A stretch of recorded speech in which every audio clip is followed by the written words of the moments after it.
Ang istoryang inyong mapakikinggan ay naglalaman ng mga salita at eksena na hindi dapat marinig ng mga bata. Ang istriktong gabay ng mas nakatatanda ay kailangan. Manahimik ka! Dahil sa'yo pati ako napahamak. Anak ko ang biktima rito at hindi ikaw. Kung yan ang kaparusahang binigay sa'yo ng magulang mo, kasalanan mo na yon. Biktima? Paano naging biktima ang anak mo? Ginusto niya ang nangyari sa kanya.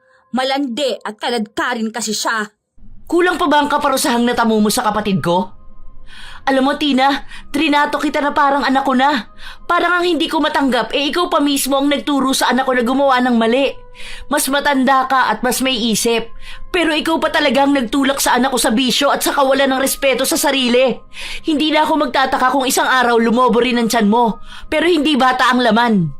Ginusto ng anak mo ang nangyari, kaya wag mo akong sinisisi. Kasalanan ko bang utu-utu siya? Siguro kasi sa inyo naman ang ugali niya. Ate Tina, sumusobra ka na! Oo, malandi ako kagaya mo. Na-curious ako sa pakiramdam ng ginagawa ninyo ni Manong Dino. Pero hindi mo masisisi ang mama ko kung ganun ang isipin niya sa atin. Letche ka! Kung alam ko lang na... Umalis ka na sa harapan ko. Baka makalimutan kong pamangkin kita at hindi mo magustuhan ng kalalabasan. May mga Pilipino pa rin na kahit moderno na ang panahon ay mas naniniwala pa rin sa mga lumang paniniwala na nagmula pa sa kanilang ninuno. Mga paniniwalang hindi nakilala sa panahon ngayon. Tanging iilan na lang din ang kumikilala sa mga yon. Isa na ron ang paniniwalang ang pagtatalik ay para lang sa mag-asawa. Pero alam naman natin na mas mapupusok na ang mga kabataan sa henerasyon ngayon. Kagaya na lang ni Michelle, mapusok at maagang namulat sa makamundong bagay. Sino nga ba ang naging dahilan ng pagiging mapusok at makamundo ng dalagang si Michelle? Ginusto lang ba talaga niya? Ano-ano ang gagawin ng konserbatibo at makalumang ina niya? Halina at sabay-sabay nating alamin ang kwento ng mapusok at kaladkaring anak na si Michelle. Michelle, umayos ka ng upo mo. Nasa harap ka ng hapagkainan. Idiretso mo ang likod mo. Huwag mo rin ipatong yung mga siko mo sa lamesa. Hay nako! Saka ano ba yung suot mo? Kinulang ka ba sa tela at labasan tiyan mo? Napakaiksi pa ng shorts mo. Pagpalit ka nga muna. Ma, ito pong uso ngayon. Lahat naman ng kaedad ko ganito rin manamit pero hindi sila pinapansin ng nanay nila. Hindi ako ang nanay nila. Kaya tumayo ka dyan at magpalit. Hindi ka na nahiya sa itsura mo? Huwag ka nga gumagaya sa mga nakikita mo. Kaya ang daming nababastos ngayon eh. Grabe kasi kayo mga kabataan. Wala na kayong hiya na ipangalandakan yung mga balat nyo. Magpapalit na po. Ang dami kong sinabi. Anong sabi mo? Wala po. Ang sabi ko lang po, tatayo na ako at magpapalit ng pantalon at t-shirt. Parang iba ang narinig ko eh. Nagkamali lang po kayo ng dinig, Mama. Tumayo ang dalagitang si Michelle at nagpunta sa kanyang kwarto, habang ang ina naman niyang si Jessa ay naiwan sa komedor. Sa pagbalik ni Michelle sa komedor ay inabutan niya ang pinsan niyang si Tina. Nakaupo ang dalaga sa tapat ni Jessa. Napangiti naman ang dalagita. Ate Tina, ang aga mo naman pong nangapit bahay. Magpapasama sana ako sa'yo pagkatapos natin mag-almusal eh. Inutusan kasi ako ni Mama na bumili ng mga stock namin sa bahay. Michelle, maupo ka na muna para makapagsimula na tayong kumain. Masamang pinaghihintay ang pagkain. Opo. Umupo ang dalagita sa upuan niya. Doon ay nagsimula na silang kumain. Pero nasa kalagitnaan pa lang sila ng pagkain nang sitahin na naman siya ng mama niya. Magdahan-dahan ka naman sa pagkain, Michelle. Wala kang kaagaw. Saka hindi ganyan ang tamang paraan ng pagkain ng babae. Dalaga ka na, pero hanggang ngayon para ka pa ring bata. Kailangan bang araw-araw kong ipapaalala sa'yo?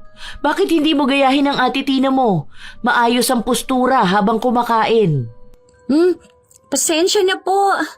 Huwag po kayo mag-alala, Tita Jessa. Matututo rin po yan. Ako pong bahala. Sige, salamat Tina.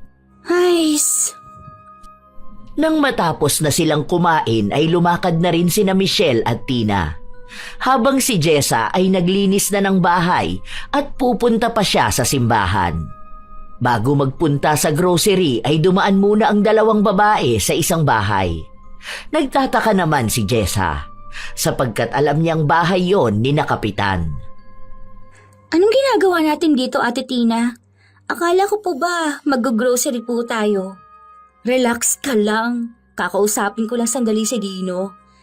Si Manong Dino po? Yung kapatid po ni Kapitan?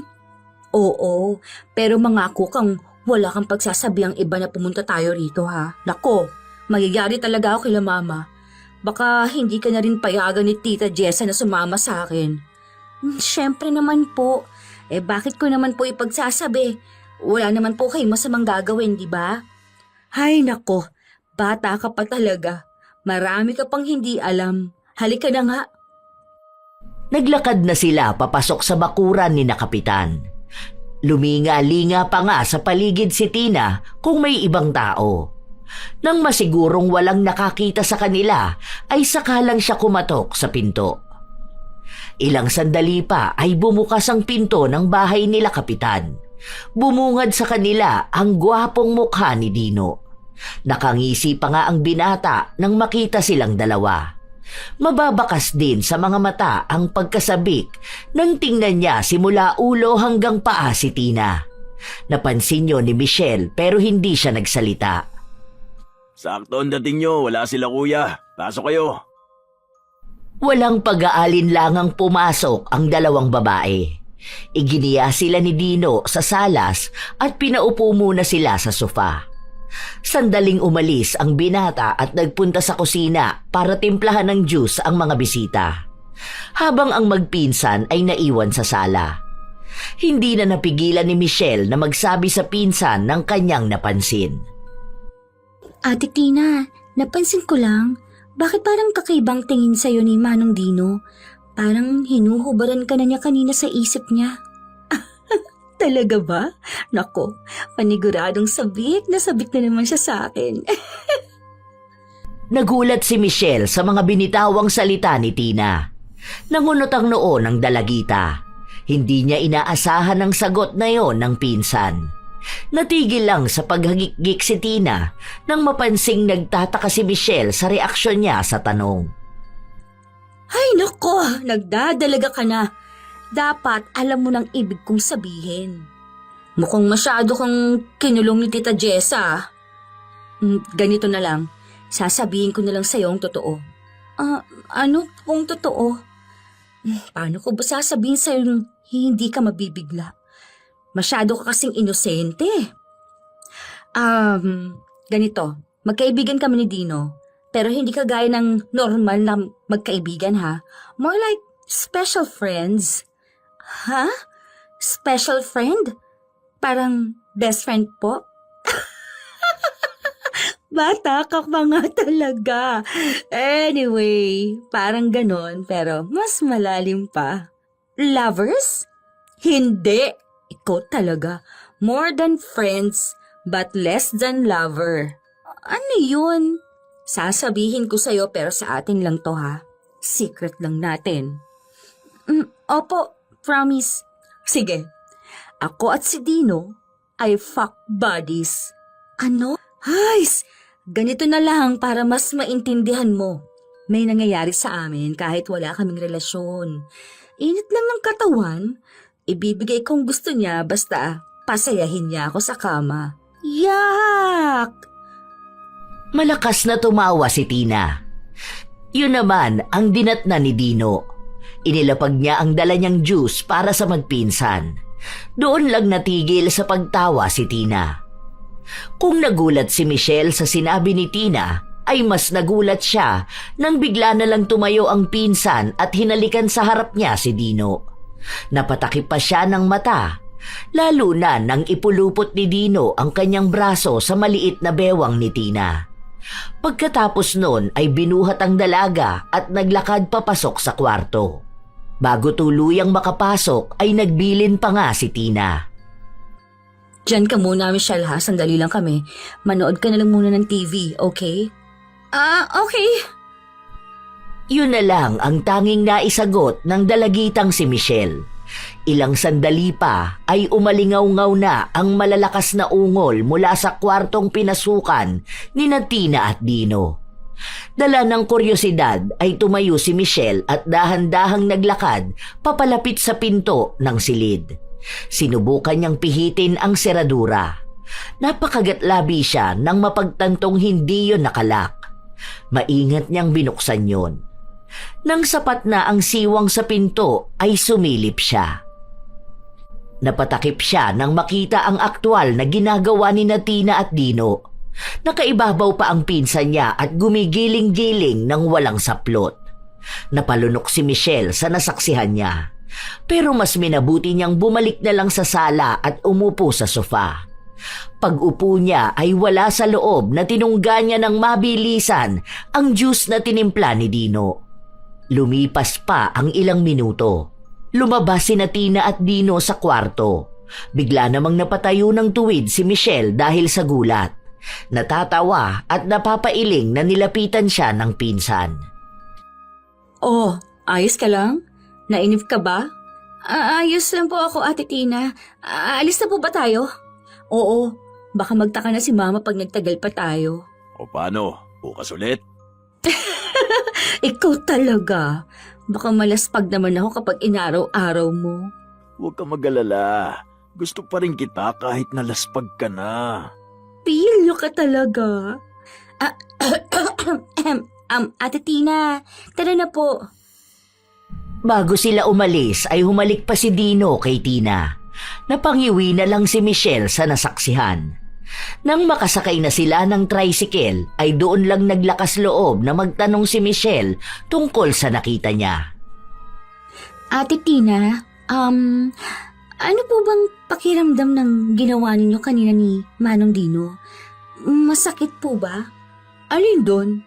Yung kiss o yung ginawa namin sa kwarto? Ay, yung ginawa po ninyo sa kwarto. Sinilip mo ba kami? O naririnig mo lang? Both? Na-curious ka, no? Nahihiyang tumango si Michelle bilang sagot.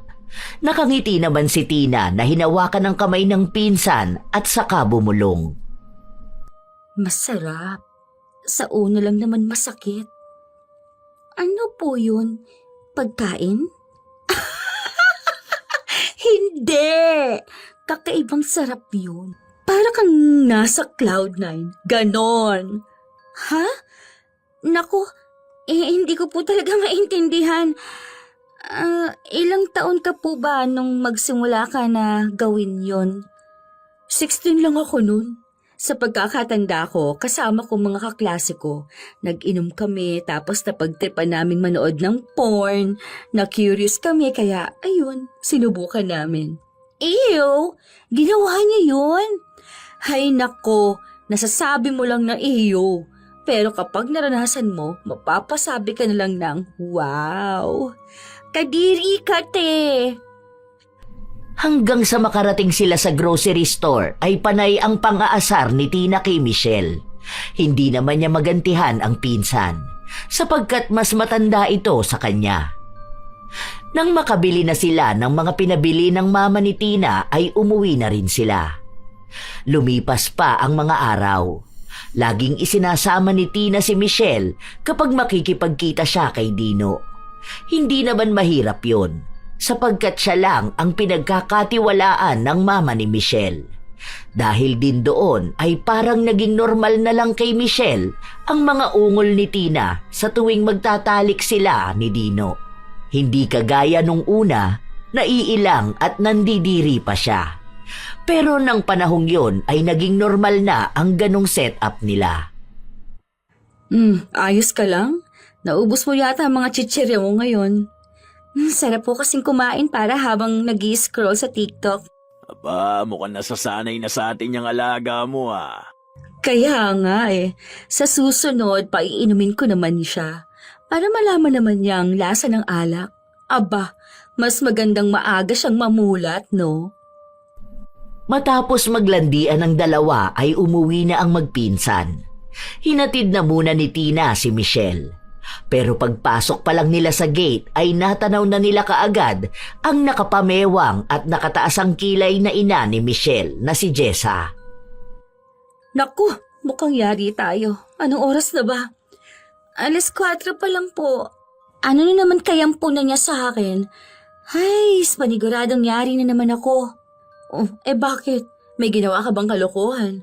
Hindi ko po alam. Sa totoo lang, lagi namang galit sa akin si mama eh. Ay, sige, sasamahan kita. Total, sinasamahan mo naman ako palagi. Kaya may dahilan ako kay mama ko kapag aayain kita. Sabay na naglakad palapit kay Jessa ang magpinsan.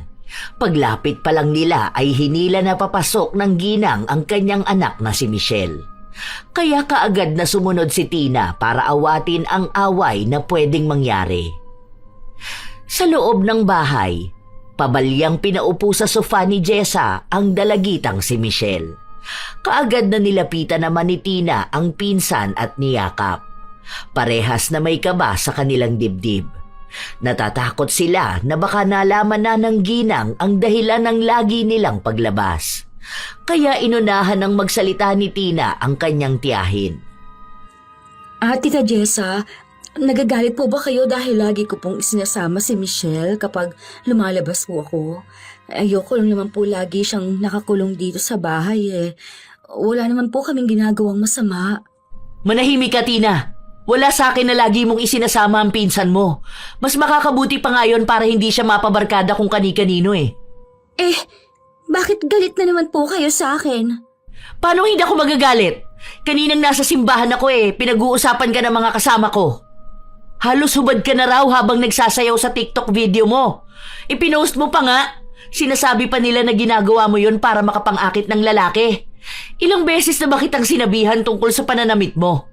Bakit ba hindi mo nalang gayahin si Tina? Tingnan mo ang ate mo. Nakapalda ng mahaba at blouse na hindi hapit sa katawan. Wala akong pakialam sa sasabihin nila. Komportable ako sa ganun. Isa pa po, ginagawa ko yun para sa mga followers ko. Hindi naman po nila ako binabastos. Hihintayin mo pa bang bastusin ka? Hindi ka na nahiyang ibalandra ang katawan mo? Bakit hindi mo sinusuot yung mga damit na binibili ko sa'yo? Alin po? Yung mga parang mantel at kurtina? Mama naman, hindi na po uso yun ngayon. Nakakahiya po kung isusuot ko yun pag lumalabas ako. Pakasabihan nila ako na naglalakad na lamesa. Ano bang pinagsasasabi mo? Yun ang tamang pananamit. Anong mali sa bulaklaking palda at plain white na blusa? Huwag ka nang sumagot, Michelle. Mas lalo lang magagalit si Tita Jessa. Hindi pa ron natatapos ang panenermo ni Jessa kay Michelle. Pero hindi na yun inintindi pa ng nagdadalagang babae. Lumipas pa ang mga araw. Kagaya ng dati ay niyayaya pa rin ni Tina si Michelle kapag pupuntahan si Dino. Pero dahil sa naging panenermo ng kanyang ina, ay napilitan siyang lumabas ng bahay na suot ang mga binili ng ginang na damit. Aba, ibang-ibang aurahan natin ngayon Anong nakain mo at ganyan ang suot mo? Naku, nagsuot lang po ako ng ganito para hindi na naman ako sitahin ni Mama. Pero syempre, hindi po ako komportable sa ganitong kasuotan, no? Kaya naman, charan! Binuksan ni Michelle ang zipper ng kanyang palda at walang pag-aalinlangang hinubad yun. Lumantad sa pinsan niyang si Tina ang halos gapanti niyang short na maong na may tastas pa sa laylayan. Sunod niya namang hinubad ang blusa. Natawa ang pinsan niya nang makitang nakasuot pala siya ng crop top na hapit sa loob ng damit niya. Ano pong masasabi mo, Ate Tina? Ang galing ko po, di ba? Kapag nakita ka ni Tita Jessa na ganyan ang ayos mo, nako, paniguradong hihimatayin yon. Pero carry lang, mas bagay mo naman. Ang ganda ng katawan mo para lang itago sa mga makalumang damit. Mabuti ka pa nga may lakas na loob. Ako ba? Takot ko lang kalbuhin ako ng mama ko.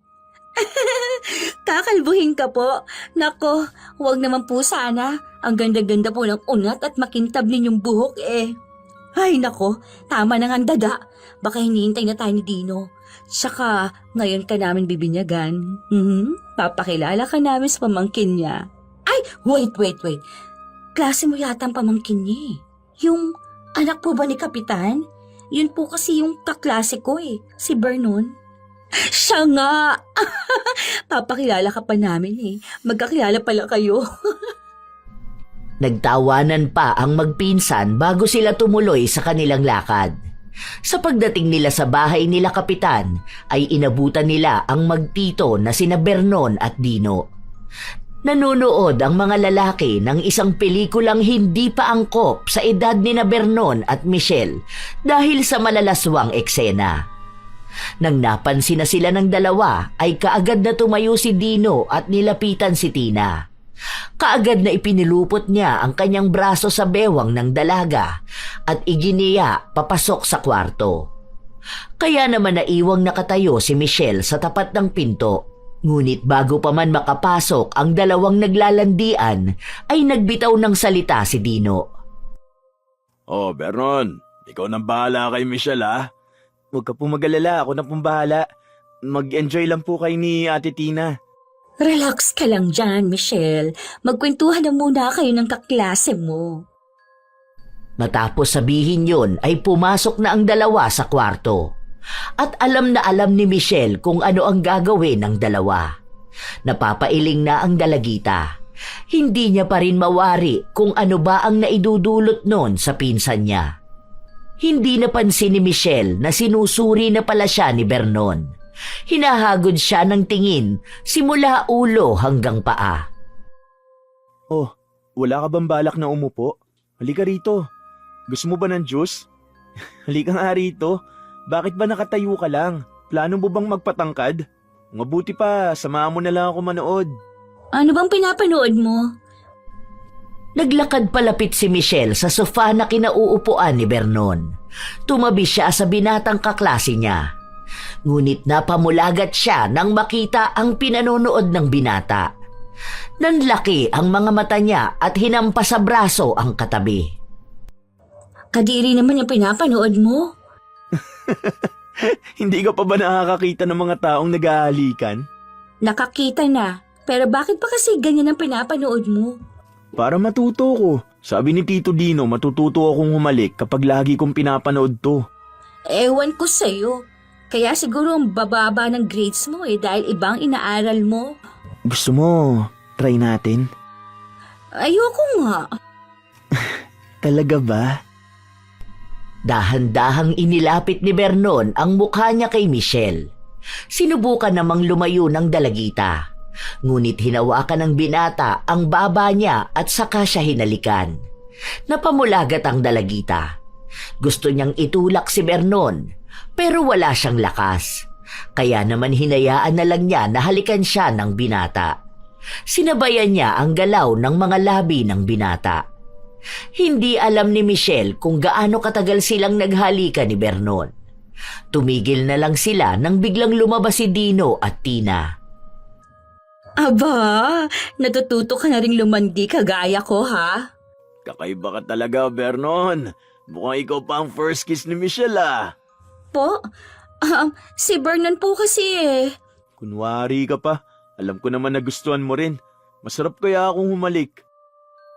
Mahinang hinampas ni Michelle ang braso ni Vernon. Tumawa lang ang binata saka hinila siya at hinalika ng mabilis. Kasunod nun ay niyakap niya ang dalagita. Nagpupumiglas man si Michelle ay hindi pa rin siya pinakawalan ni Vernon. Simula ng araw na yon ay lagi nang nagkikita sina Michelle at Vernon. Naulit nang naulit ang mga ginagawa nila. Dumating pa sa puntong naglilikot na rin ang mga kamay ni Vernon. Bagay na hindi naman tinututulan ni Michelle.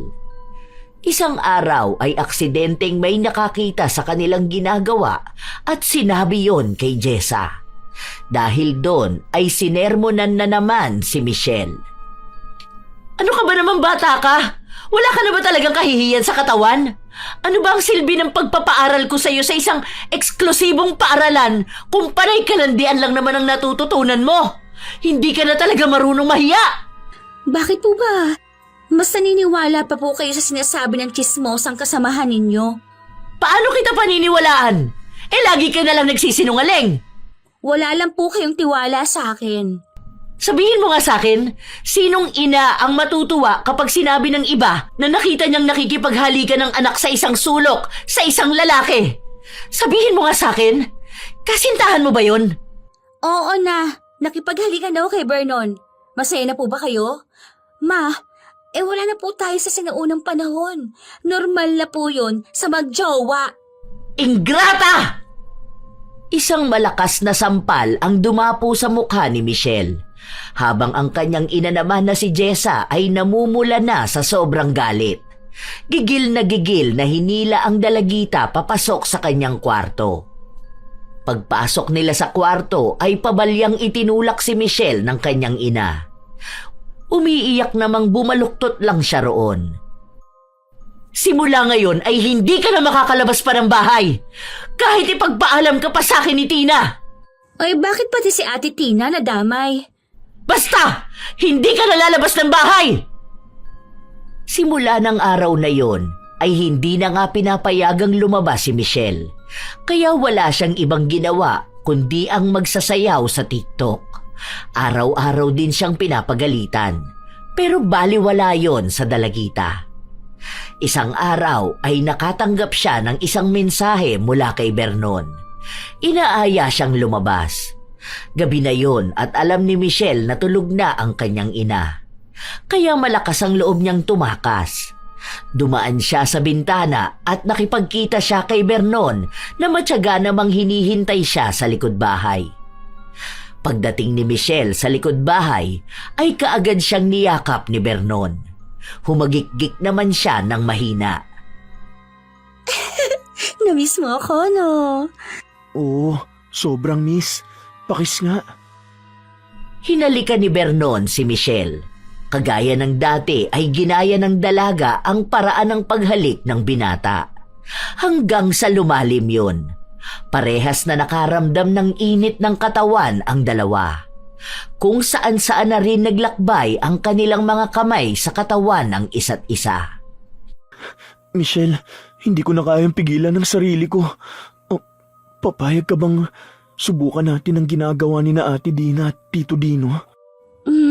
Hindi ba masakit sa una? Hindi ko alam. Kanino mo nalaman? Kay Ate Tina, ang sabi niya masakit daw sa umpisa pero sasarap din daw. Okay lang ba sa yung subukan natin? Sandaling nag-isip si Michelle. Nag-aalinlangan siya pero iba naman ang sinasabi ng katawan niya.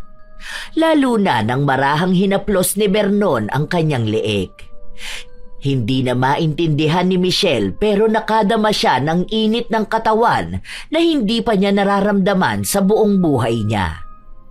Kahit may pag-aalinlangan ay nagpatangay na lang sa agos si Michelle. Hinayaan na niyang lamunin silang dalawa ng init ng kanilang katawan.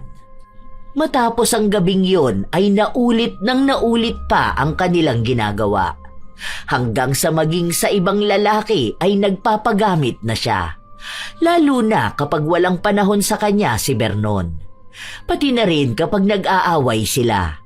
Hindi lang isa, kundi may iba pa siyang mga lalaking kinakatagpo.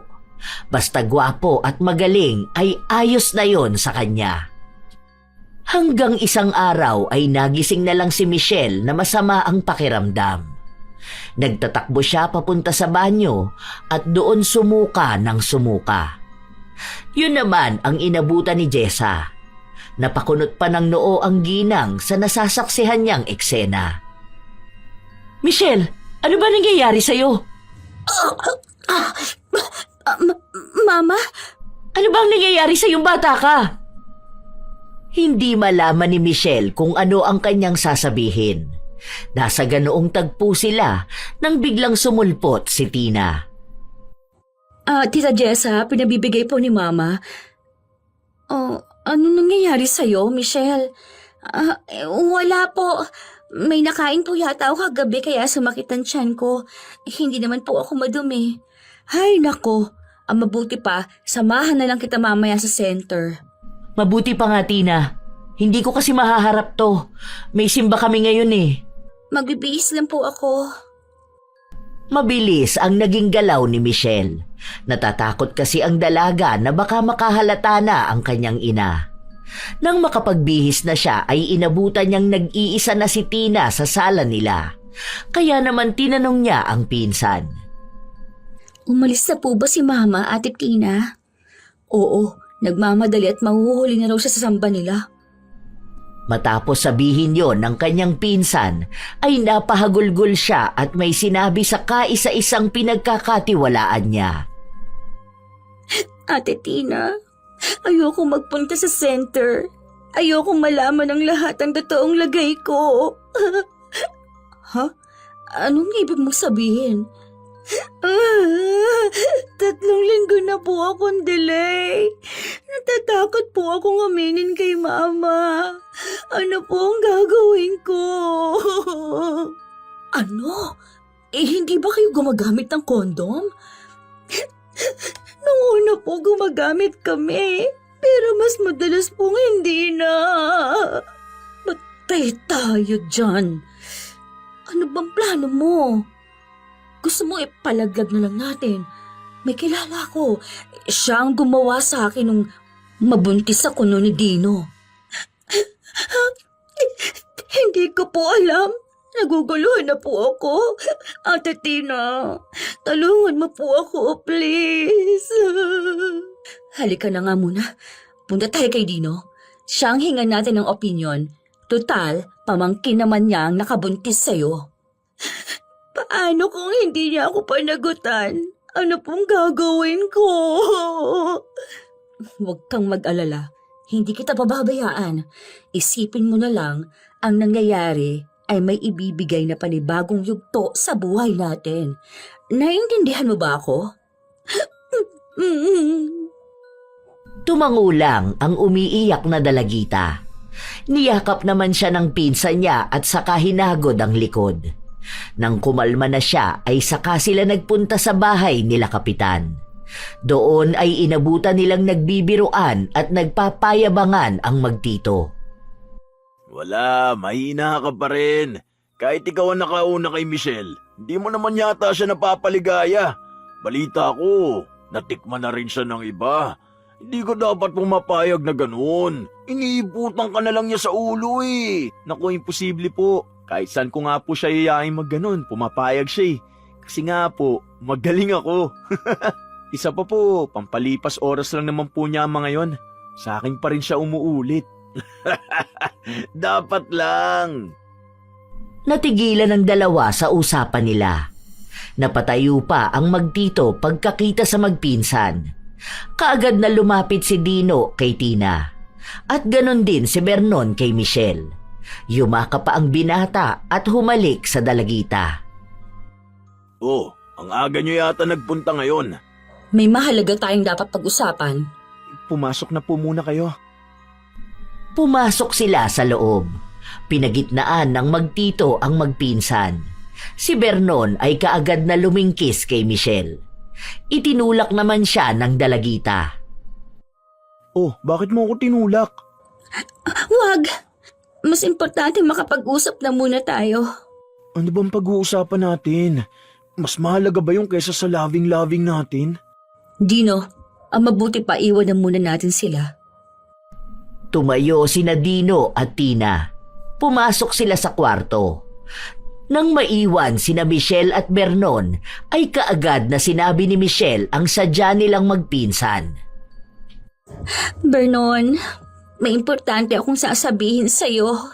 Hindi ba pwedeng mamaya na lang yun? Pagbigyan mo na muna ako. Ang bango mo talaga. Pwede bang tumigil ka na muna? Panay ka nalang kalandian eh. May problema tayo. Problema? Anong problema? Nalaman na ba ng mama mo ang ginagawa natin? Mabuti nga kung ganun lang eh. Kaso mas mabigat ang problema natin. Ano bang problema? Pwede ba diretsahin mo na lang ako?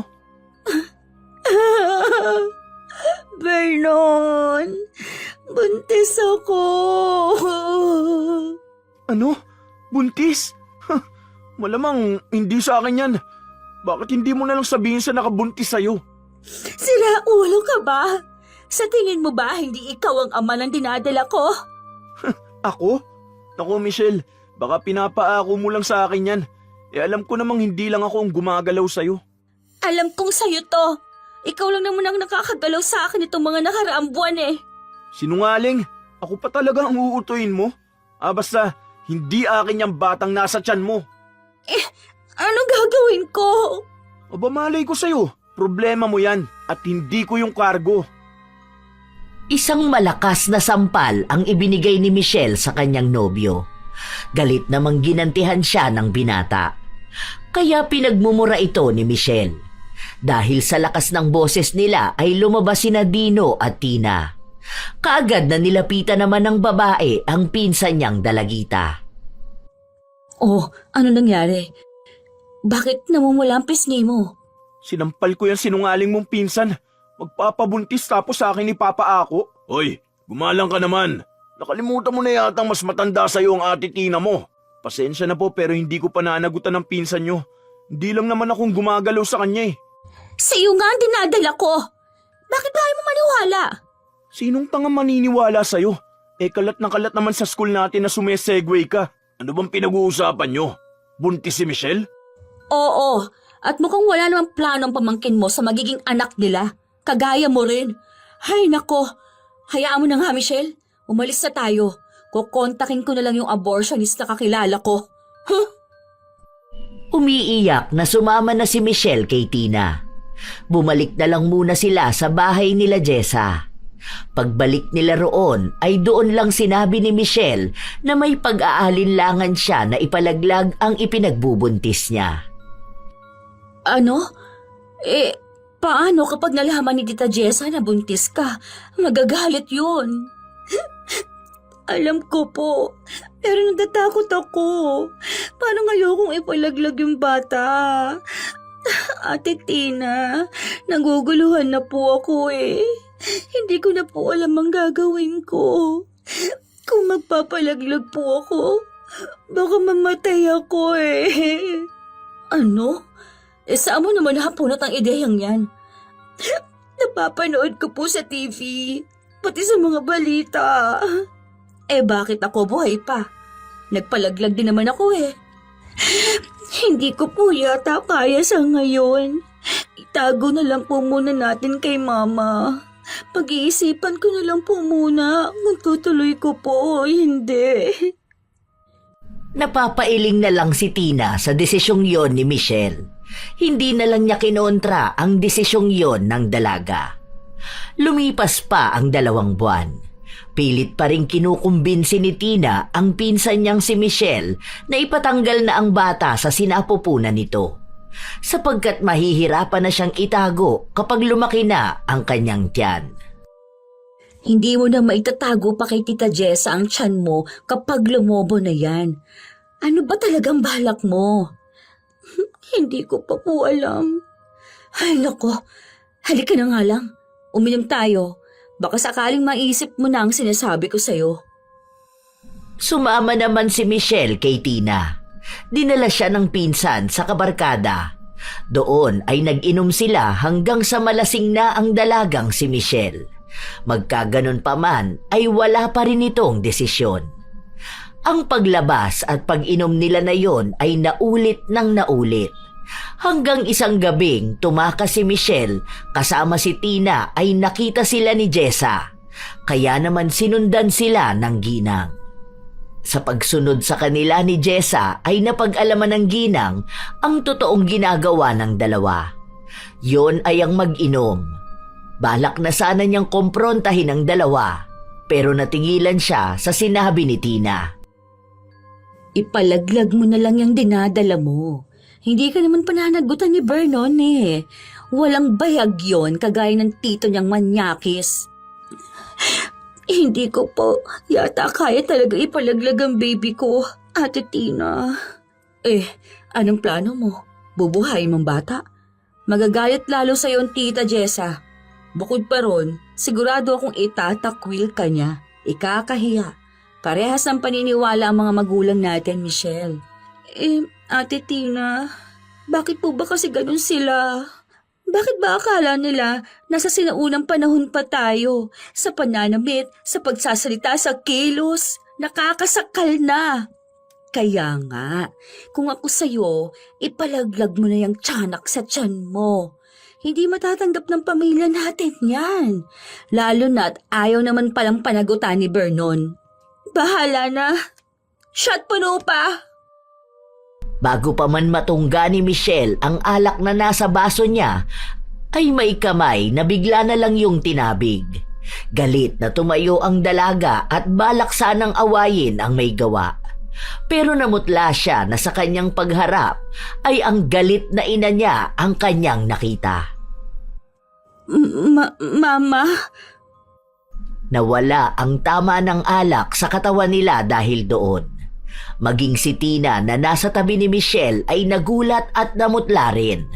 Parehas na hindi nila alam ang sasabihin nila. Nauutal at nanginginig sa kaba. Tita Jessa? Umuwi na tayo sa bahay, Michelle. At ikaw naman, Tina, sisiguraduhin ko na makakarating sa mama mo ang ginagawa mo. Tinuruan mo pa mag-inom ang anak ko? Akala ko pa naman ay matino ka. Pero kagaya ka rin ng mga kabataan ngayon. Tita Jessa, parang awa niyo na po. Huwag niyo pong sabihin kila Mama. Halika na, Michelle. Ma, nasasaktan po ako. Kahit na anong daing ni Michelle ay tila bingi ang kanyang ina. Patuloy lang ang ginang sa pagkaladkad sa kanya. Habang si Tina naman ay nakasunod sa kanila. Pagdating sa bahay ay kaagad na sinampal ni Jessa si Michelle. Napaupo ang dalaga sa lakas ng pagkakasampal sa kanya ng kanyang ina. Sinubukan namang awatin ni Tina ang tita niya. Ngunit sadyang galit na galit ang ginang. Naitulak pa siya. Tita Jessa, tama na po. Huwag kang makialam dito! Kahit pa nga nakasalampak na sa sahig si Michelle, ay hindi pa rin nakontento ang kanyang inang si Jessa. Bukod sa sampal, ay nakatanggap din siya ng sabunot. Wala naman siyang magawa kundi ang umiyak na lang. Pagkat batid ng dalaga na sa pagkakataong yon ay siya ang may kasalanan. Tumagal ang pangyayaring yon ng halos kalahating oras. Nahinto lang nang mapagod na si Jessa. Doon naman sinubukang magpaliwanag ng magpinsan. Mama, alam ko po na malaki ang kasalanan ko, pero... Manahimik ka!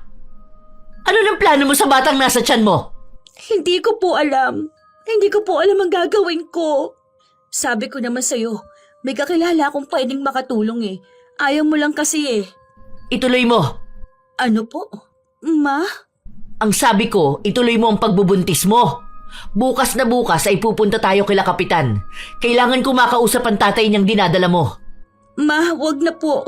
Napag-usapan na po namin ni Vernon ang lahat. Hindi po niya ako pananagutan. Ako ang kakausap sa tatay niya. Hindi pwedeng ganun na lang, Michelle. Hindi ako makakapayag na maging bastardo ang magiging apo ko. At ikaw naman, Tina, sisiguraduhin kong ipapaalam ko ang kalokohan mo sa kapatid ko. Matapos sabihin yon sa magpinsan ay pumasok na si Jessa sa kanyang kwarto. Naiwang tahimik ang dalawa. Parehong nag-iisip ng malalim. Kinabukasan ay nagising na lang si Michelle dahil sa lakas ng boses ng kanyang ina. Kaya naman napabangon siya bigla. Tigilan niyo ako ng mga palusot niyo, Dino. Hindi ako pinanganak kahapon. Pasensya na po talaga kayo. Pinapunta lang po ako ni Kapitan dito para ipabigay ang perang ito. Ganun na lang ba yon? Hindi ba talaga ako haharapin ng kuya mo? Anak niya ang may gawa ng gulong ito. Kaya nga po nandito ako at nakikiusap sa inyo. Alam po namin na may nagawa ang pamangking ko. Kaya po nakikipagsettle na lang kami. Eh bakit hindi sila ang pumunta rito? Inutusan na lang po nila ako at parehas na abala ang mag-asawa eh. Kaya tanggapin nyo na lang po ang pera. Malaki-laki rin po ito. Makakatulong na po ito sa panganganak ni Michelle. Hindi namin kailangan ng pera nyo. Kaya ko sustentuhan ang anak ko at magiging apo ko. Kayo po ang bahala. Kayo na lang po ni Kapitan ang mag-usap. Matapos ang pag-uusap nila ay umalis na rin si Dino. Kaya isinara na ni Jessa ang pinto. Nasa likod naman si Michelle na narinig ang buong pag-uusap ng dalawa. Ma? Mag-almusal na tayo. Kailangan natin magpunta sa doktor para mapatignan ka. Ma? Anong sabi ni Manong Dino? Ang sabi ko, mag-almusal na tayo.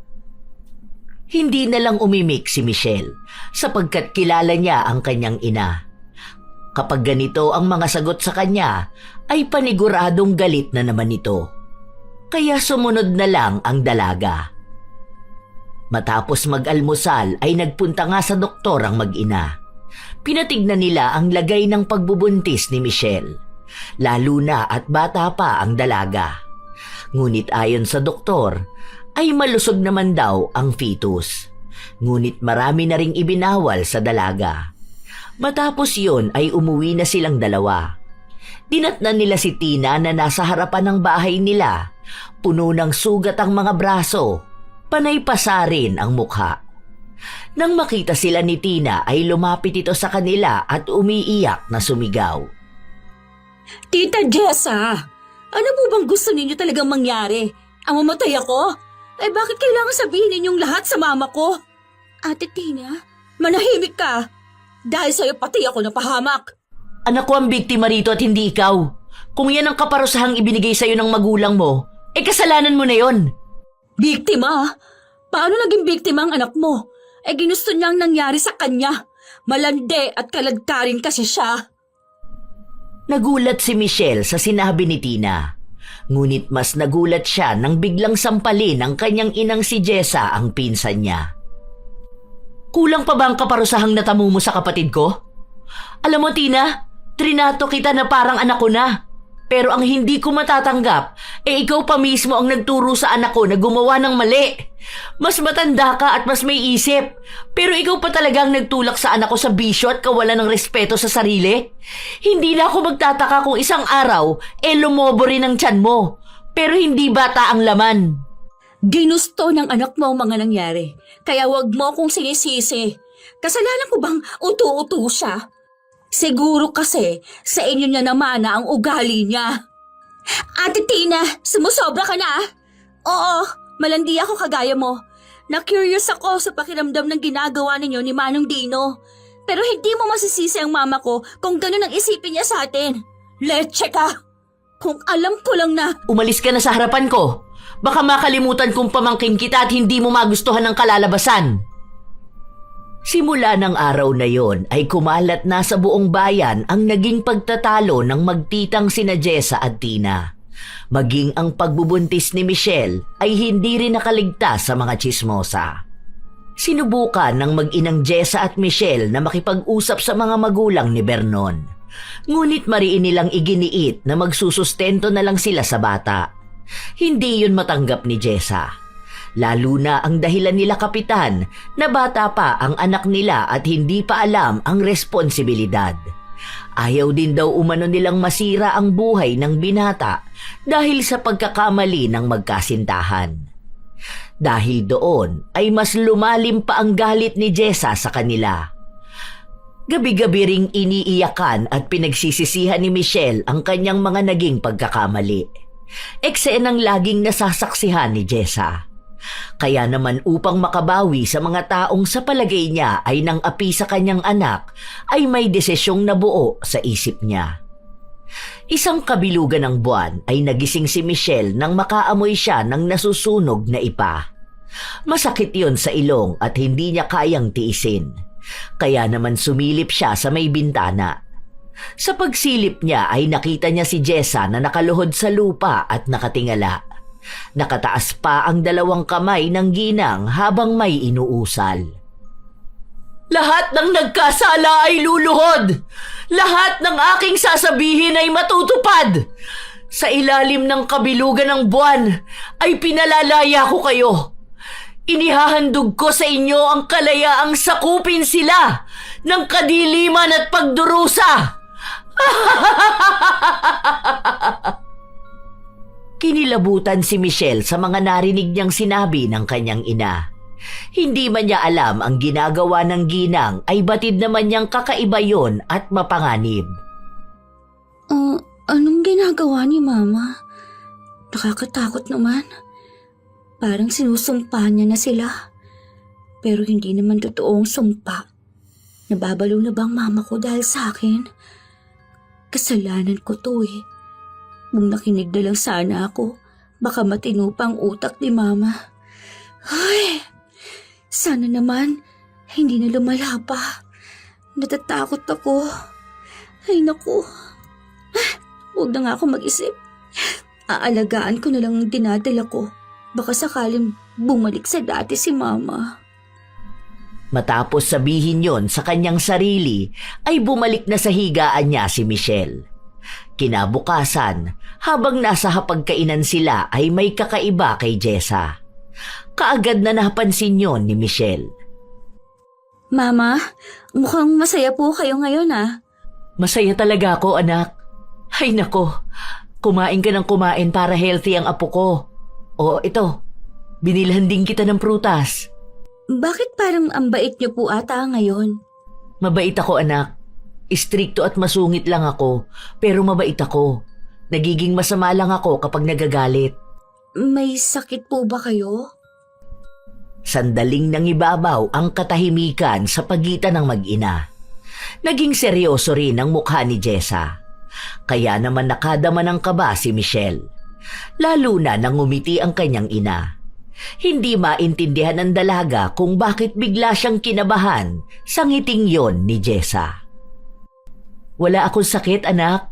Ano bang sinasabi mo? Nananaginip ka pa rin ba?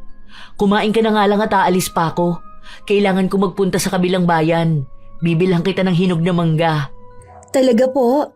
Naku, ngayon ba lang po naglalaway ako. Mama, salamat po ha. Ina mo ko.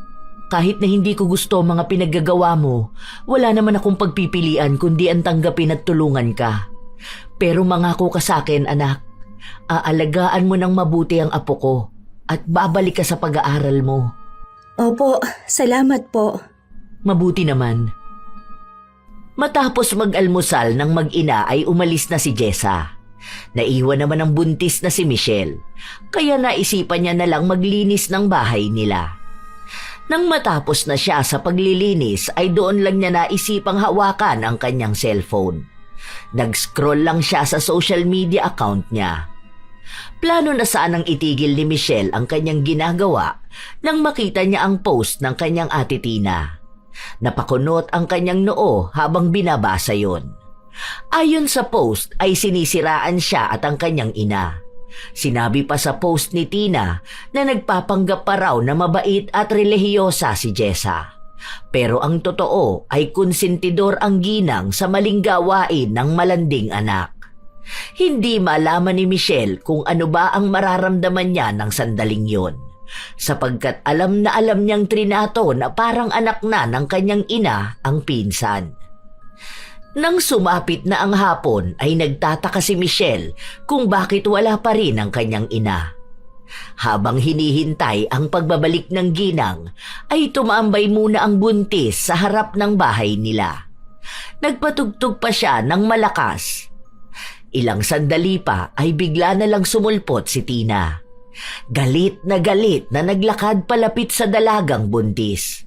Kasunod pa ng pinsan ni Michelle si Dino. Kaya nakakunot ang noong napatayo siya. Ate Tina, buwisit talaga kayo mag-ina. Ano po ba ang sinasabi mo? Kumakalat ngayon sa buong baryo natin ang relasyon namin ni Tina. Kayong dalawang mag-ina lang naman na nakakaalam ng tungkol sa amin. Ano? Wala kaming kinalaman dyan. Kahit naman po mga magulang mo, Ate Tina, may alam sa nangyayari sa inyo. Kaya ka nga po napapagalitan, di ba? Alangang sila ang nagsabi sa iba ng tungkol sa amin. Siguro sinisiraan nyo kami dahil hindi ka pinanagutan ng pinsan ko. Mabuti na lang talaga at hindi kita magiging pamangkin. Kung nagkataon, napakamalas ni Vernon. Sandali nga po. Ano naman ang kinalaman namin ni Vernon sa isyo ninyo? Sino pa nga bang dahilan ng kaguluhang ito? Di ba kayong dalawa? Matapos sabihin yon ay bigla na lang sinampal ni Tina si Michelle. Napaawang ang mga labi ng dalagang buntis at hinawakan niya ang nasaktang pisngi. Yun naman ang inabutan ni Jessa na eksena. Akmang sasampalin ulit ni Tina si Michelle nang mabilis na nakalapit sa kanila si Jessa. Pumagitna siya sa magpinsan at itinulak pa si Tina. Layuan niyo ang anak ko! Mga lapastangang kayo! Nasa loob kayo ng bakurang ko ah! Saan kayo kumukuha ng lakas ng loob na saktan at pagtulungan si Michelle? Punyeta! Sinasabihan lang po namin na magaling ninyong anak. Wala kang karapatang pangaralan ng anak ko! Kung sarili mo nga hindi mo maiayos, pakikialaman mo pa ang anak ko? At ikaw, Dino, ano pa bang kailangan mo rito sa amin? Hindi ko na ipipilit ang anak ko sa walang kwentang pamilya mo! Pasalamat po kayo at hindi ako pumapatol sa matanda. Kung hindi lang, nako! Kung hindi lang ano? Anong gagawin mo? Tita, kumakalat ngayon sa buong baryo na nakikisiping ako kay Dino. Wala naman pong ibang nakakaalam sa relasyon namin eh. Kayo lang po. Hindi naman po kakalat yun kung hindi ninyo ipagsasabi. Pinagbibintangan mo ba kami? Nagpapatawa ka, Tina. Magulang mo lang ang sinabihan ko. Kung kumalat man yon, labas na kami ng anak ko ron. Bakit kami ang pinagbibintangan ninyo? Baka isa lang din sa inyo nagkakalat ng kalaswa ang pinaggagawa nyo. Tama na po. Hayaan na po natin sila. Ate Tina, Manong Dino, ang mabuti pa po, umalis na po kayo. Narinig nyo naman ang sinabi ng anak ko, di ba? Umalis na kayo. Huwag na kayong babalik pa rito at babatuhin kami ng mga walang kwentang pagbibintang ninyo. Dahil kung hindi, baka kung anong magawa ko sa inyong dalawa. Hindi pa tayo tapos, Michelle. Dino, halika na. May araw din kayong mag-ina. Nang makaalis na ang dalawa, ay kaagad na niyakap ni Jessa ang kanyang anak na si Michelle. Bigla naman itong umiyak. Ano pang ginawa nila sa'yo? Ay, ang anak ko. Wala na po. Sinampal lang po ako ni Ate Tina. Mabuti na lang po dumating na po kayo. Pasensya na po kayo kung emosyonal po ako. Hindi ko rin po alam kung bakit naiiyak ako. Ganyan talaga kapag buntis. Normal lang yan at naglilihi ka pa. Huwag ka nang umiyak. Ito may dala ko mga mangga. Pasensya ka na kung natagalan ako ha. Dumaan pa kasi ako sa simbahan. Ayos lang po ako. Nakapaglinis na po ako ng bahay. Talaga? Sana nung ka pa nagkaganyan, anak. Baka hindi kita laging napapagalitan. Ang magbuntis po? Hindi. Ang pagiging tunay na babae. Ang pagkilo sa loob ng bahay. Kagaya na lang ng paglilinis. Sorry po talaga. Sana po nakinig na lang po ako sa inyo. Hindi ko po siguro sasapitin ito. Nagbuntis ka, oo. Pero hindi ibig sabihin, wala ka ng pagkakataon na magbago para sa mas makakabuti sa buhay mo. Lagi mong tandaan yan, anak. Opo. Simula ng araw na yon ay hindi na muling bumalik pa sina Dino at Tina sa bahay ng mag-ina. Kaya masayang masaya at tahimik ang pamumuhay nila. Pero isang araw, binulabog sila ng mga magulang ni Tina. Tinawag sila at bakas pa ang pagkabalisa nila. Kaya naman bilang nakatatandang kapatid ay kaagad na nagtungo sa bahay nila Tina ang mag-ina. Pagdating nila roon ay labis na nabigla si Michelle sa itsura ng kanyang pinsan. Malaki ang tiyan at parang nahihirapang huminga. Lalapitan niya sana kaagad ang dating kasundong pinsan nang hawakan ni Jessa ang kamay niya. Diyan ka lang. Ano ba nangyari? Bakit nagkaganyan si Tina? Umiiyak na sumagot naman ang nanay ni Tina. Sinabi niya na nagising na lang daw sila na dumadaing si Tina ng pananakit ng tiyan. Pero ang labis nilang pinag-aalala ay parang gumagalaw ang kung anuman na nasa loob nun. Kagaya na lang ng mga sandaling yon. Aray! Ma! Papa! Ang sakit-sakit po! Tulo! Ma! Si Ate Tina! May bulate! Anong bulate? Nako! Kapatid! Isugod na natin sa ospital si Tina! May malaking bulating lumalabas sa ilong niya! Michelle, umuwi ka na muna sa bahay. Ako na lang ang sasama sa kanila. Opo. Kaagad na tumalima ang magulang ni Tina. Binuhat siya at saka isinakay sa tricycle na pag-aari ng kanyang ama. Tumalima naman si Michelle. Umuwi siya sa kanilang bahay. Nakikibalita lang siya sa lagay ng kanyang pinsan. Nang makabalik na si Jessa ay nalaman niyang hindi maganda ang lagay ni Tina sa ospital. Kumalat na raw sa buong katawan niya ang mga bulate. Bukod pa ron ay binubutas na rin ng mga ito ang balat ng dalaga. Lumipas pa ang mga araw. Isa na namang kakaibang pangyayari ang naganap sa baryo nila. Labis na nagulat ang lahat nang makita si Dino na tumatakbo-takbo kung saan-saan nang walang anumang saplot. Hindi malaman ni Michelle kung matatawa ba siya sa balitang yon. Marami ring lumabas na haka-haka tungkol sa nangyayari kay Dino. Ma, nabalitaan mo na po ba ang nangyari kay Manong Dino? Ay nako, hindi na ako nagtataka. Lasinggero naman kasi yun. Umaga pa lang amoy alak na. Baka nga nag-adik pa yon kaya nabaliw. Kulang pa sa pananalig sa Diyos. Nakita ko nga po sa post sa social media na baka nga raw po nakadroga, kaya po ganun ang nangyayari sa kanya. Hindi naman malabong mangyari yon. Kita mo nga, ang tanda na pero nakaasa pa rin kay Kapitan. Kaya ikaw, ipagpatuloy mo ang pagbabago mo. Naku, ayoko magkaroon ng anak na adik at baliw. Malabo na pong mangyari yon. Ngayon pa pong napatunayan kong tama po ang lahat ng mga sinabi niyo po sa akin. Hindi na po ako babalik sa dati kong gawain. Isa pa po, magkakaroon na po ako ng anak. Ayokong lumaki siya na nakikitang mabisyo ang mami niya. Tama yan, anak. Ay, wag na nga nating pag-usapan si Dino.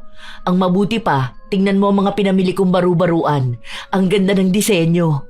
Pinabordahan ko na rin yan ng letter K. Bakit po letter K? Kasi kapag babae ang magiging apo ko, Kimberly ang ipapangalan ko sa kanya. Kapag lalaki naman, Khalil. May pangalan na po kaagad? Aba, oo naman. Hindi pa nagtatagal mula nang magkwentuhan ng mag-ina nang makarinig sila ng malalakas na sigaw mula sa labas. May mga bumabagsak din na bato sa bubungan nila. Kaagad namang tumayo si Jessa. Dito ka lang ha, sisilipin ko lang kung ano yung nangyayari sa labas. Pero, Ma! Huwag ka mag-alala, baka may nag-aaway na kapitbahay natin. Sisilip lang naman ako. Mag-ingat po kayo. Huwag po kayo makisali roon ha. Sa paglabas ni Jessa ay naisipan ni Michelle sumunod sa mama niya. Inabutan niyang marami ng tao sa harap ng bahay nila. Nakatayo lang naman si Jessa sa balkonahe nila. Habang sa labas ng gate nila ay nagwawala si Dino. Nakaturo pa sa bahay nilang mag-ina. Mga demonyo!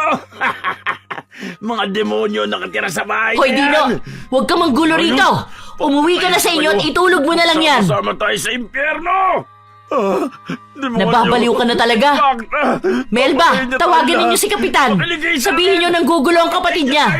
Nako, buntis pa naman ang anak ko! Baka matakot pa sa kanya! Huwag niyo papuntayin si Kuya. Baka pati siya patayin ng babaeng demonyo na yan. Hoy, mga hayop kayo mag-ina. Hindi ako makakapayag na patayin niyo ako. Kaya papatayin ko na lang kayo. Nanlaki ang mga mata ni Michelle na nanonood lang sa may pinto.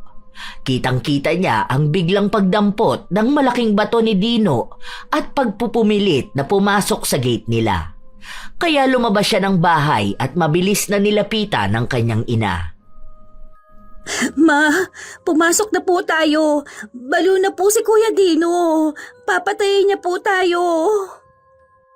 Papasok na sana sila sa loob ng bahay nang mabuksan ni Dino ang kanilang gate. Tumakbo ang lalaki papalapit sa kanilang mag-ina. May ilang kapitbahay pa silang sinubukang pigilan si Dino. Pero sinasaktan sila ng binata.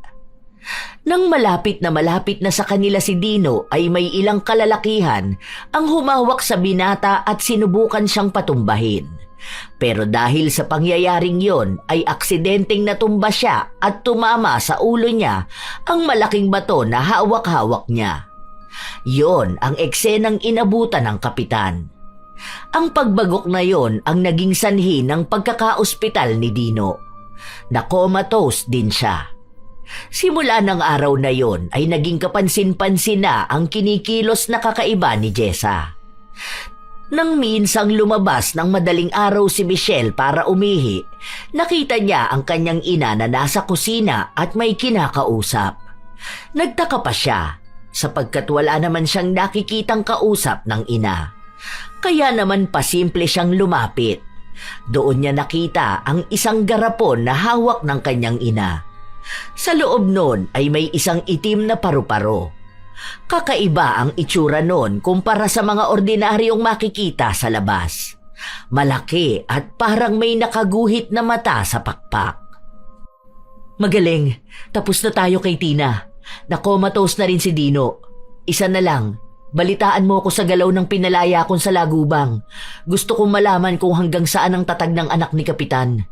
Ma? Anak? Michelle, anong ginagawa mo ng ganitong oras? Bakit gising ka pa? Makakasama sa apo ko ang pagpupuyat. Iihi po sana ako. Kaya lang nakita ko po kayong nagsasalitang mag-isa. Sino po ba ang kausap nyo? Yun ba anak? Nakakita kasi ako ng magandang paru-paro doon sa bakura natin. Nagandahan ako ng sobra kaya... Huwag na po kayo magsinungaling. Narinig ko po ang mga sinabi ninyo. Narinig mo? Lahat? Opo. Ano po ang kinalaman ninyo sa nangyari kila Ate Tina at Manong Dino? Gusto mo ba talagang malaman? Opo. Gusto ko po malaman. Bago ko sabihin ang kinalaman ko, gusto ko munang ipaalam sa'yo ang lahing pinanggalingan natin. Isang faith healer ang lolo mo at isa namang manggagaway ang lola mo. Nagkakilala sila dahil may inorasyonan si lola mo at lumapit kay lolo mo para magpagamot. Manggagaway? Ano po yun? Isang pamana na hindi matatakasan. Ang manggagaway ay para ring mga albularyo, pero hindi lang pagpapagaling ang kaya nila. Kaya rin nilang makapinsala. Ano po? Parang mangkukulam na albularyo? Parang ganun nga. Pero mas higit na malakas ang mga manggagaway. Hindi ordinaryo. Mataas sa larangan ng mahika. Ma, ayos ka lang po ba? Parang ang labo naman po ng sinasabi ninyo. Hindi ko maintindihan. Pero isa lang po ang alam ko sa ngayon. Yun ay mukhang may kinalaman po kayo sa nangyari kila Ate Tina at Manong Dino. Ano po ba ang ginawa ninyo? Huwag mo nang alamin. Ang mabuti pa, magtungo ka na sa banyo. Baka mamaya dito ka pa maihi. Matapos sabihin yon ay iniwan na si Michelle ng kanyang inang si Jessa. Napapailing na lang ang buntis sa ikinilos ng kanyang ina. Inisip na lang niya na baka nananaginip lang ang ginang at naglalakad ng tulog o ang tinatawag na sleepwalking. Lumipas pa ang mga araw. Nabalitaan na lang ni Michelle na isinugod si Vernon sa ospital. Kaya naman nagmamadali niyang pinuntahan ang lalaki. Kahit pa nga hindi yun nalalaman ng kanyang inang si Jessa. Pagdating niya sa ospital ay nasa lubong niya ang tatay ni Vernon na si Kapitan. Mabait naman ang Kapitan at kinausap siya ng maayos. Hinatid pa siya sa silid ni Vernon. Nang makapasok na siya sa silid na kinalalagyan ni Vernon, ay inabutan niyang gising ang binata. Vernon. Michelle? Anong ginagawa mo rito? Hindi mo na ako dapat pinuntahan pa. Kahit ano naman ang nangyari, ikaw pa rin ang tatay ng anak ko. Ang sabihin mo, natutuwa ka sa nangyayari sa pamilya ko. Koma ang tito ko. Habang ako, nasa ospital at pinapagamot ng mga magulang ko. Ano ba ang nangyari? Hindi ko rin alam Pero mukhang nakakuha ako ng sakit sa pakikipagtalik. Ano? Anong sakit naman yun? STD? HIV? Hindi pa alam ng mga doktor. Pero mukhang nagkatulo ako. Ano? Masaya ka na ba? Nakaarma na kami. At... ang sakit ng ari ko! Puta! Michelle! Tumawag ka ng doktor! Ha? Ano bang nangyayari sa'yo? Huwag ka na magtanong! Tumawag ka na ng doktor! Yun naman ang ginawa ni Michelle. Mabilis namang tumalima ang mga doktor.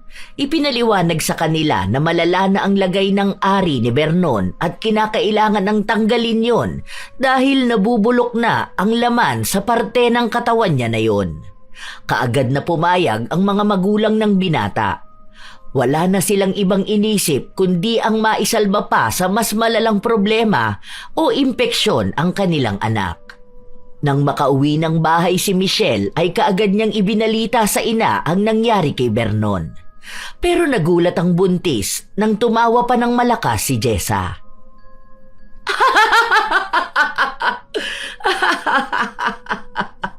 Mabuti nga sa kanya. Tutal wala naman siyang paninindigan. Bagay lang sa kanyang nangyari. Ano pong sinasabi ninyo? Hindi po ba masama ang matuwa sa pagdurusa ng iba? Alam ko po na alam niyo yon. Dahil sa ating dalawa po, kayong mas higit na malapit at naniniwala sa salita ng Diyos. Oo nga pala. Siguro talagang binigyan sila ng karma dahil sa ginawa nila sa'yo. Ha? Paano niyo po nasasabi ang bagay na yan? Huwag ka na nga makulit kung ano-anong iniisip mo. Makakasama yan sa apo ko. Nagbago na po kasi kayo? Parang iba na po ang mga sinasabi ninyo. Pati po ang mga ikinikilos ninyo. Hindi na rin po kayo laging nagsisimba. Sige, para sa ikatatahimik mo, ako ang may gawa ng nangyari kila Tina, Dino at ngayon nga ay kay Vernon. Bagay lang sa kanila ang nangyari. Ma, hindi po tama yon. Kasalanan... Lintik na! Iginanti lang naman kita. Pero huwag ka mag-alala. Tinuruan ko lang sila ng leksyon. Tatanggalin ko rin naman ang mga ginawa ko sa kanila eh. Ayan na naman po kayo eh. Hindi na naman po kita maintindihan. Anong tatanggalin? Ay nako, huwag ka na nga matanong. Basta, yun ang ginagawa ng mga manggagaway sa kaaway nila. Huwag mo na lang isipin at baka ma-stress ka pa. Ipinagkibit balikat na lang ni Michelle ang mga binitawang salita ng kanyang ina. Bukod sa wala naman siyang alam sa mga sinasabi ni Jessa, ay hindi rin niya naiintindihan ang mga yon. Makalipas ang ilang araw, ay bigla na lang nagising si Dino. Bumuti rin ang kalagayan ni Tina. Pero si Vernon, habang buhay na siyang walang bayag at hindi na kailanman magkakaroon pa ng anak. Lumipas pa ang 2 buwan at nanganak na rin si Michelle ng isang malusog na batang lalaki. At kagaya ng gusto ni Jessa, ay pinangalanan nilang Khalil ang bata. Minsan, hindi naman masama ang maniwala sa mga makalumang paniniwala. May mga pagkakataong nagiging katuwang pa nga natin yon sa pang-araw-araw na buhay. Ngunit hindi lahat ng tao ay iisa lang ng isip. May mga makaluma at meron din namang moderno o nakikisabay sa uso. Marami pa rin sa kabataan ngayon ang hindi matanggap ang ganong paraan ng pagpapalaki ng mga magulang. Makaluma, kaya karamihan ay napapariwara o nagre-rebelde. Maaaring magkakaiba nga ng paniniwala ang mga tao, kagaya na lang ni Michelle. Para lang makalaya sa paraang gusto niya ay hindi na niya inisip kung magiging masama ba o hindi ang magiging resulta ng kanyang mga kilos at desisyon. Isa na nga roon ang pagiging kaladkari niya. Hindi na niya inisip ang kanyang dignidad at respeto sa sarili. Nagpatangay na lang siya sa gusto ng mga taong nasa paligid niya. Masama man o mabuti ay hindi niya alintana. Natural din sa isang ina ang maging mahigpit at istrikto. Lahat ay gagawin para lang protektahan ang anak. Magkaganon pa man ay kailangan muna nating pag-isipan kung tama ba o mali ang gagawin natin para hindi tayo tularan ng mga mas nakakabata sa atin. Ito ang inyong Lola Telang at maraming salamat sa lagi ninyong pakikinig mga apo.